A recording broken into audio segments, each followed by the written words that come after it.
Welcome to our YouTube channel physical education with Nikhil.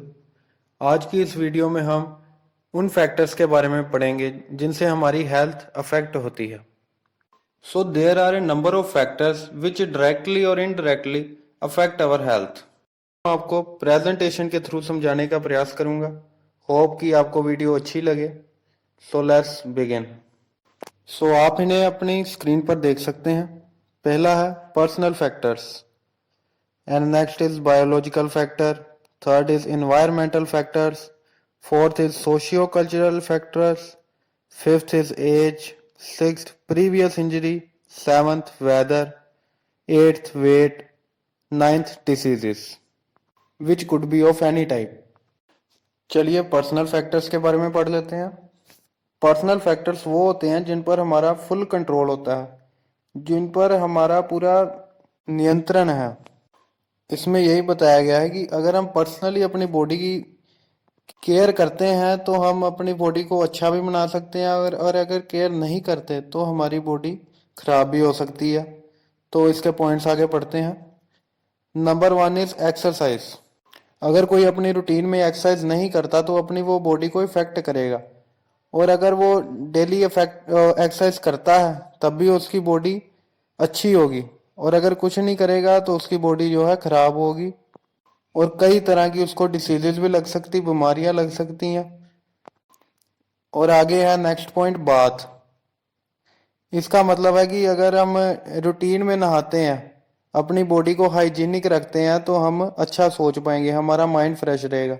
और अगर कोई डेली नहीं नहाता तो वो अपनी बॉडी को खराब करेगा, उसमें बैड हैबिट्स आएंगी, और वो डिसीजेज से वो भी गिरा रहेगा। आगे नेक्स्ट पॉइंट है hygiene of ear, nose and eyes.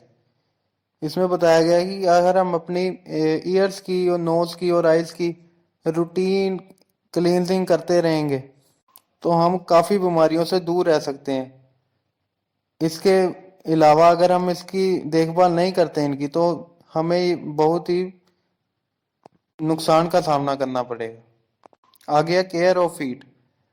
इसका मतलब है कि अपने पैरों की देखभाल करनी भी जरूरी है। अगर हम कहीं बाहर से आते हैं तो पैर धोने चाहिए, कहीं खेलने गए हैं घर पर आकर पैर धोने चाहिए, शूज डाले हैं, सॉक्स जब उतारते हैं तब भी पैर धोने चाहिए। इससे क्या होता है कि कोई बैक्टीरिया हमारे शरीर को हार्म नहीं कर पाती, इससे हमारा शरीर जो है वो क्लीन रहता है। आगे है पोस्चर। पोस्चर का मतलब होता है हमारा शारीरिक ढांचा, कि हमारा शरीर कैसा है। काफ़ी सारी पोस्चरल डिफॉर्मिटीज होती हैं, कहीं वो तो नहीं है, फ्लैट फुट तो नहीं है, नॉक नीज तो नहीं है, लॉर्डोसिस तो नहीं है, काइपोसिस तो नहीं है, स्कोलियोसिस तो नहीं है। अगर पोस्चर हमारा अच्छा होगा तो हम डिसीज फ्री रहेंगे और अच्छा वेल बीइंग का हमें एहसास होगा। आगे है डेंटल हाइजीन। कई सारी बीमारियां हमें मुंह से ही होती, क्योंकि मुंह से सीधा जो खाना है वो हमारे पेट में जाता है, इसलिए दांतों की जो सफाई है वो मस्ट है, वो बहुत जरूरी है। इसलिए कहते हैं कि 2 बार ब्रश करो, माउथ वॉश का यूज करो। इससे क्या होता है, हमारे जो दांतों की वो लाइफ भी बड़ी रहती है, लॉन्ग लाइफ होती है, और कोई बैक्टीरिया भी हमारे पेट तक नहीं जाता। तो इस तरह से डेंटल हाइजीन हमारे बॉडी को इफेक्ट करती है। आगे है regular balance diet. Balance diet का मतलब है कि एडिक्वेट अमाउंट में कार्बोहाइड्रेट्स, प्रोटीन, फैट, मिनरल, इन सभी चीज़ों का एडिक्वेट अमाउंट में होना। तो ऐसी डाइट खानी चाहिए जिनमें ये सब जो जितना हमारे शरीर को चाहिए उतनी मात्रा में रोज मिले।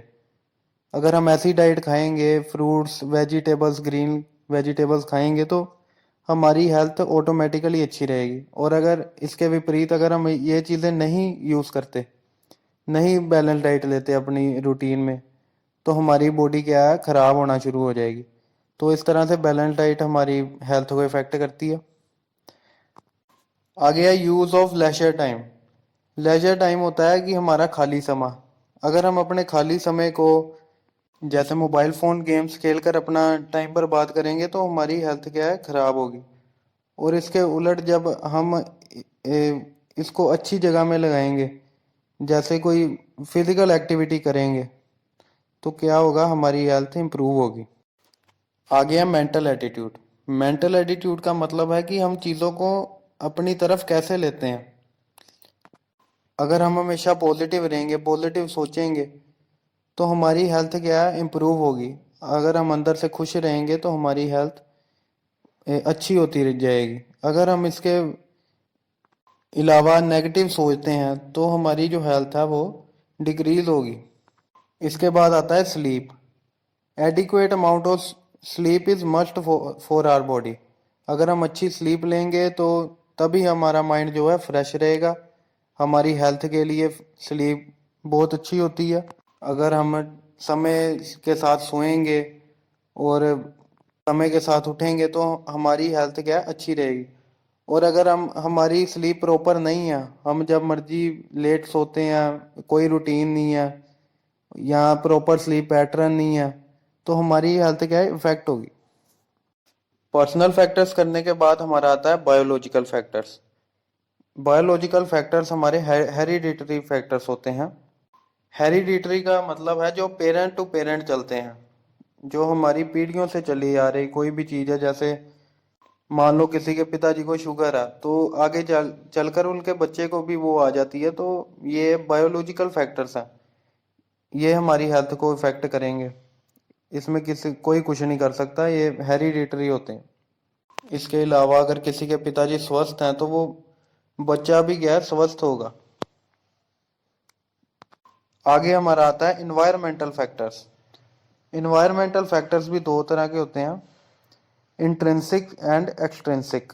जो इंट्रिंसिक इन्वायरमेंट है उसका मतलब है फ्रॉम विद इन, और जो एक्सट्रिंसिक है वो होता है एक्सटर्नल इन्वायरमेंट। इंट्रिंसिक इन्वायरमेंट और इंटरनल इन्वायरमेंट के अंदर आएगा, जैसे हमारी वर्किंग ऑफ बॉडी आएगी कि बॉडी की फंक्शनिंग हमारी कैसे है, कि हमारे अंदर का वातावरण कैसा है। और एक्सटर्नल में आएगा कि हमारे कपड़ों की जैसे नीटनेस होगी, वाटर सप्लाई होगी कि कौन सा हम वाटर जो है वो कैसा इनटेक कर रहे हैं। तो इन्वायरमेंट के अंदर ये दो चीज़ें आती हैं। इसके बाद हमारा आता है socio cultural environment. Socio cultural का मतलब है कि हम कौन सी जगह पे रह रहे हैं। इसमें पॉपुलेशन आती है कि हमारे आसपास पॉपुलेशन कितनी है। फैमिली साइज आता है कि लार्ज फैमिली है, जॉइंट है या स्मॉल फैमिली है। सिटी आती है कि हमारी सिटी में पोल्यूशन कितना है। विलेज आता है, विलेज कस्टम्स आते हैं कि रिचुअल्स कैसे हैं, कस्टम्स कैसे हैं, वो भी हमारी हेल्थ को इफेक्ट करते हैं। Next one is age. Age बहुत बड़ा फैक्टर है जो अफेक्ट करता है हेल्थ को। जैसे जैसे एज बढ़ती जाती है हमारी बीमारियों से लड़ने की शक्ति जो है वो कम होती जाती है और हेल्थ जो है डिक्रीज होती है। क्योंकि जब हमारी एज बढ़ती है तो हमारे शरीर के अंदर जो वाइट ब्लड सेल्स होते हैं वो कम होने शुरू हो जाते हैं। तो जो वाइट ब्लड सेल्स हैं वही बीमारियों से लड़ते हैं।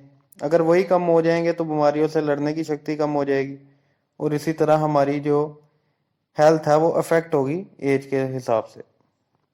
Next is previous injury. Previous injury का मतलब है कि कोई हमें पुरानी चोट कोई लगी हुई है तो वो क्या करेगी, हमारी हेल्थ को बहुत ज़्यादा इफेक्ट करती है। मान लो अगर किसी की लेग में चोट लगी हुई है तो वो क्या करेगा, खेल नहीं पाएगा, दौड़ नहीं पाएगा। तो इस तरह से क्या है, उसकी जो हेल्थ है वो इफेक्ट करेगी बहुत ज़्यादा, वो हेल्थ ही नहीं रह पाएगा। इसके बाद आता है हमारा वेदर, कि वेदर जहाँ पर हम रहते हैं कि वहाँ वेदर कैसा है। अगर हमारे आसपास हमेशा रेनी सीजन रहता है तो क्या होगा कि उससे इलनेस आएगी, क्योंकि रेनी सीजन में बीमारियों का खतरा बहुत ज़्यादा बढ़ जाता है। वहाँ डेंगू मलेरिया का खतरा। मान लो कोई भी वेदर हो तो वो हमें क्या है, इफेक्ट करता है। अगर स्प्रिंग का मौसम है तो अच्छा है, अगर रेनी सीजन है तो गलत है, खराब होती है हेल्थ उससे। क्योंकि रेनी सीजन में ना तो हम बाहर जाकर खेल सकते हैं और डेंगू मलेरिया का खतरा बहुत बढ़ जाता है। तो वेदर भी हमारी हेल्थ को क्या है, इफेक्ट करता है। इसके बाद हमारा आता है वेट। इसका मतलब है कि जो हमारा वेट है वो हाइट के अकॉर्डिंग होना चाहिए। एक बॉडी मास इंडेक्स टेबल होता है, उसमें ये सारा बताया गया होता है कि आपका वेट, अगर हाइट इतनी है तो वेट कितना होना चाहिए। अगर उसके हिसाब से आपका वेट है हाइट के हिसाब से आपका वेट उतना ही है तो वेल एंड गुड। अगर उसके अलावा आप अंडर वेट या ओवर वेट हो तो वो क्या है, आपको आपकी हेल्थ को बहुत ज़्यादा इफेक्ट करेगा। ओबेसिटी से क्या है कि बहुत सारी डिसीजेज लगती हैं और अंडर वेट होने से आप में वीकनेस होगी। And last one is any type of disease. अगर किसी को किसी भी तरह की बीमारी है तो वो क्या है, उसको इफेक्ट करेगी। जैसे किसी को अस्थमा है तो वो क्या होगा, उसके लंग्स को इफेक्ट करेगा और वो ज़्यादा भाग नहीं पाएगा, वो हेल्थी नहीं रह पाएगा, उसकी सांस फूलने लग जाएगी। तो ये भी जो फैक्टर है डिसीज, ये भी हमारी हेल्थ को इफेक्ट करती है। तो आज की इस वीडियो में हमने factors affecting health and hygiene के बारे में पढ़ा। उम्मीद करता हूँ कि वीडियो आपको पसंद आई होगी। अगर पसंद आई तो वीडियो को लाइक सब्सक्राइब करना ना भूलें। और अगर आपको फिजिकल एजुकेशन के किसी भी टॉपिक के रिलेटेड कोई डिफ़िकल्टी है, प्रॉब्लम है, तो आप मुझे नीचे कमेंट सेक्शन में बता सकते हैं। नेक्स्ट वीडियो हम उसी पर बनाएंगे। Thanks for watching and take care.